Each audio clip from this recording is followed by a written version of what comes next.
Okay, everybody, this week is all about culture is wellness.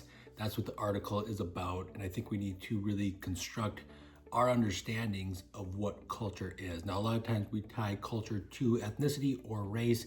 I have other videos that cover the distinction between these three different categories, but these are lenses in which we process other people, but also impact our own influence of how we see ourselves and how we view other people, both in our own cultures and outside of them. This can be very problematic because a lot of times if it is constructed on a theory, a construct, opposed to any biological, genetic components of like who you are, who you come from, where your people are from, opposed to this hierarchy of race and the theory of race, which is a complete construct. We're dividing people up based off of very superficial indicators of who you are, of how the world's going to see you. And that's very problematic because most of the times it very much contradicts that of the people, because what ethnicity and culture is very robust, nuanced, all-inclusive in the world in which you live and exist, right? And that is a distinction, especially when we go into teaching and learning of like how we're going to integrate culture and on what degree is it? Like, what are we assessing culture through which lens? And that's going to impact our ability as educated people to be able to actually see our students and understand how to integrate culture, like what is culture and how to do that effectively. That's important. Like the tools in which we use to build understanding helps us either create understanding or drastically impacts our ability to understand anything to a degree of depth. So that is important. Like we have these systems in which that we've developed as people based off of our experiences that we filter information through. And if that system is broke or wrong, it impacts every understanding we have of all new information, right? So it's important to cross-reference oneself when we are doing this. Now, culture is wellness. I think that is very much understood, especially within an Indigenous context, when you have so many different symbols that represented wellness. That's a reflection of culture and a reflection of a society and how that society had developed themselves as a nation. A lot of that very much contradicts what we see today. Like what we value in a capitalistic society is wealth. So what you see today in terms of wealth gain for some and exploitation of either resources or of other people, and also lacking the concern, especially what we see today, especially what we're seeing now with some of the poorest people in the United States potentially not receiving, SNAP and all these other assisted programs to help out our population, which impact single moms, kids, especially. That's, a reflection of a system that a society has created that is producing that end outcome that's impacting so many human beings, right? So sometimes if the model is different for our own culture versus someone else's, we don't necessarily think about it as culture is wellness. When we look at American culture and every fast food place having cheeseburgers and processed food, it's a tougher argument to make for some cultures than others. But you see within Indigenous nations, this push for food sovereignty because they know the original food systems that they developed by the land with the tribe and how they process it is a much better process of consuming meat that isn't destructive of environment and also has more positive benefits for both health in a cognitive sense, but also in a spiritual sense because there's connection and also more nourishing, right? So especially within Indigenous cultures, there's all these different factors that we in education aren't addressing, right? When we look at our school lunches, when we look at like how we're teaching, or even what we're saying in terms of health disparities within our communities, sometimes you'll hear teachers or other people say, well, just eat better, and that's a very biased, inaccurate way of looking at it. That's on a very superficial level, opposed to understanding food deserts, food sovereignty, the systems that were in place and how those were impacted, and now the push to regain them. It's all a component of wellness, and culture very much is wellness. Now, if you look at the article, you're going to see one of my students with their son, and he's got the biggest smile and he's so happy and he's wearing a traditional breastplate and a choker that his mom made him so he can dance, right? And that just really resonated with me as a teacher. And those good days where you're like, today is such a good day because like, what do we do? Like, why do we do what we do? Is it for us? With an Indigenous context, a lot of times it is for our children and it is for our community. And we don't structure teaching and learning around those components, let alone, the other articles that I have about the 4 directions of the medicine wheel. And even though that's more nuanced than how I described it, it's a thought of how we can start rethinking how we teach and who we're teaching for. And a lot of components are more community-based.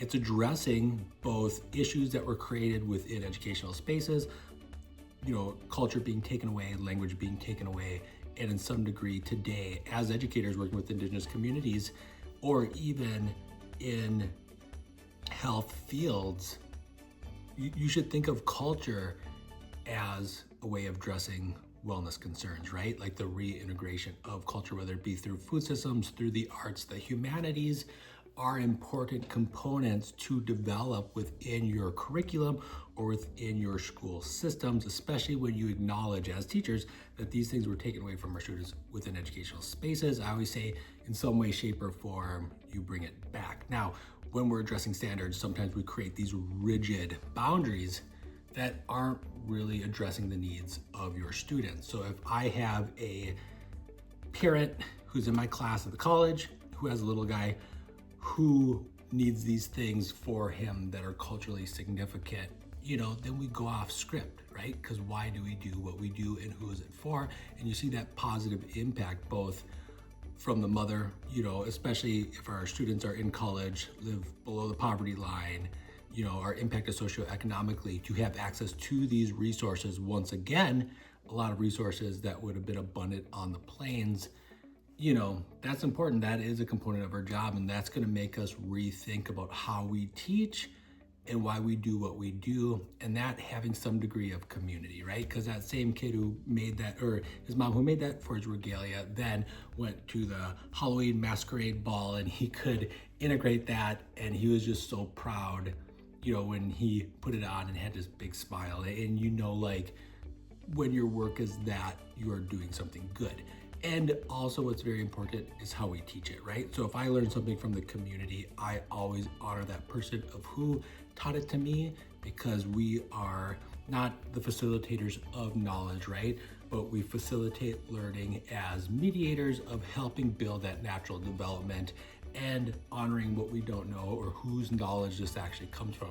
That is giving back to in the form of teaching, of acknowledging who you received this information from, who taught you, and then giving it to as many students as you can in these spaces. Now, language is a huge component of wellness, right? And if you talk to somebody who is Indigenous, who is trying to revitalize their language, they know the importance of culture in the context of language and how that needs to be revitalized, because that is thought, right? That is how you see the world. And when you have languages like Lakota or Dakota that are so structured in a wellness model that makes it help you as a human being, me as a second language learner trying to learn it, it's hard not to speak from the heart, and it's hard not to talk in terms of connection, because that's the structure of the language. When you have Indigenous families of languages versus English, Spanish, European-based languages, depending on cultural differences, that's going to be reflected. And that's why language integration, think of that in terms of wellness too, right? What I was trying to do when I was still teaching K-12 is to learn a word so I could integrate it. Learn another word so I could integrate it. That's me supporting what is wanted by the people and by the school outside of just the Indigenous language classes to help develop that back again.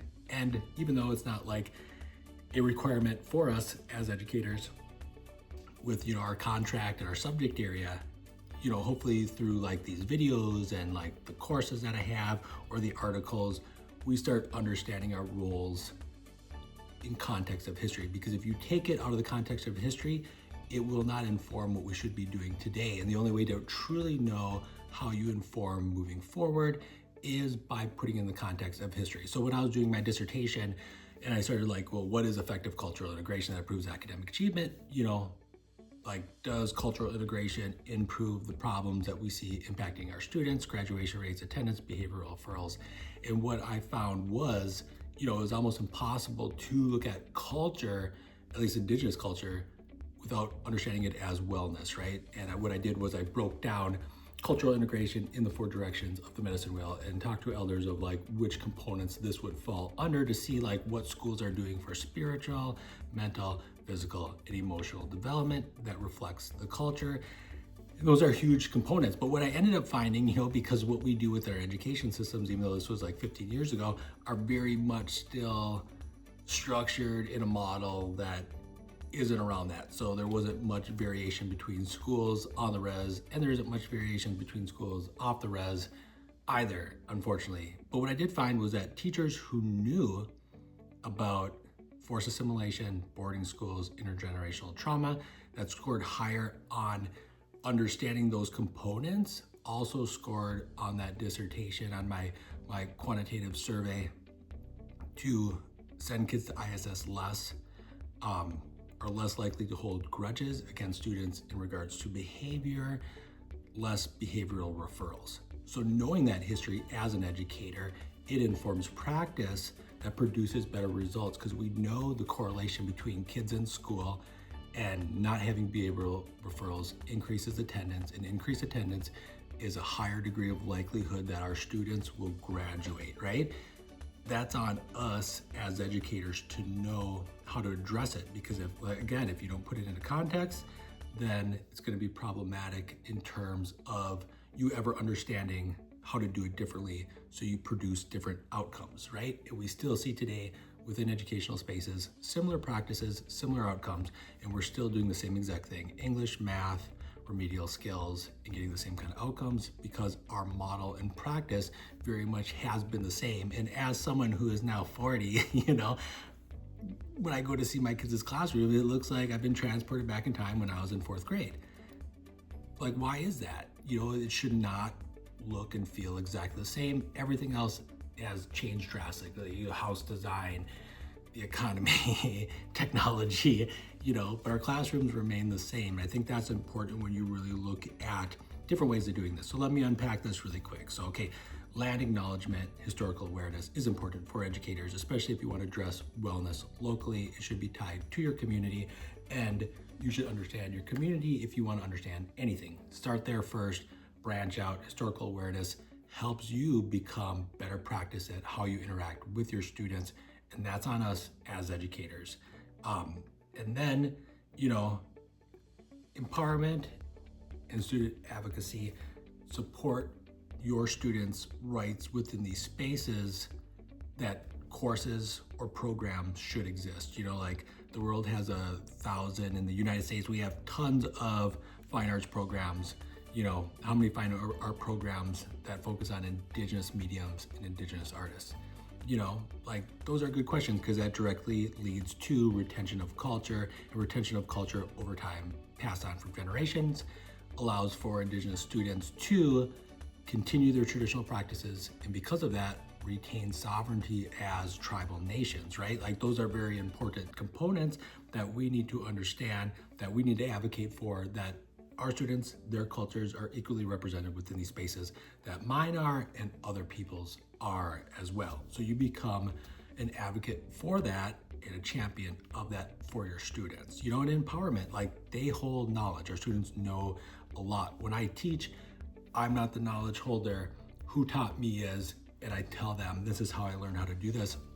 It comes from this person and this community members, and then I open it up, and other students have other ways of doing things too, and also have other stories. And through that collective growth, we build learning in a community aspect opposed to a hierarchy, subordination aspect. And that's empowering our students to see themselves no differently than a teacher, having knowledge and being able to walk these different spaces opposed to always being a subordinate of someone higher up that is telling them what to do and how to do it. So those are different ways to teach, I think, better, and over the course of all of these, hopefully they're tiny little nudges in the right steps, in the right directions that will lead to great teaching practices.